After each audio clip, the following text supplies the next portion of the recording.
আসসালামু আলাইকুম। আজকে আমরা পরিসংখ্যানের ২৬ নম্বর এমসিকিউটা সমাধান করব। প্রশ্নটি যশোর বোর্ড ২০২৪ সালে এসেছে। প্রশ্নে বলতেছে দশম শ্রেণীর শিক্ষার্থীদের গণিতে সর্বনিম্ন নম্বর 35 ও পরিসর 56 হলে সর্বোচ্চ নম্বর কত? তাহলে এটা বের করার জন্য তোমাকে পরিসরের সূত্রটা লেখা নিতে হবে। পরিসর ইকুয়াল টু কি লেখা যায়?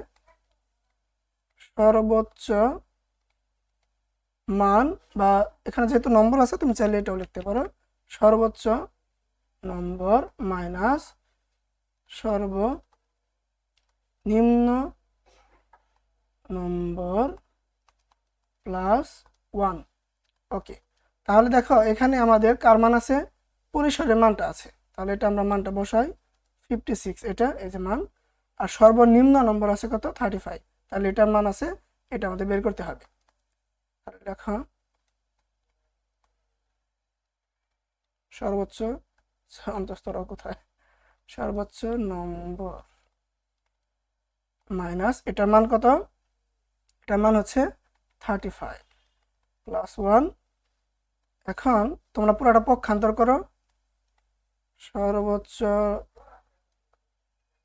নম্বর মাইনাস 35 প্লাস 1 ইকুয়াল টু 56। এখন দেখো সর্বোচ্চ নম্বর মাইনাস 35, এ প্লাস 1 এ পাশে গেলে কি হবে? মাইনাস 1। সর্বোচ্চ নম্বর ইকুয়াল টু, এখানে মাইনাস করলে কি আসবে? 55। আর এই মাইনাস 35 আমরা এই পাশে পাঠিয়ে দিলাম পক্ষান্তর করে, তাহলে কি হবে? প্লাস 35 ইকুয়াল টু কত?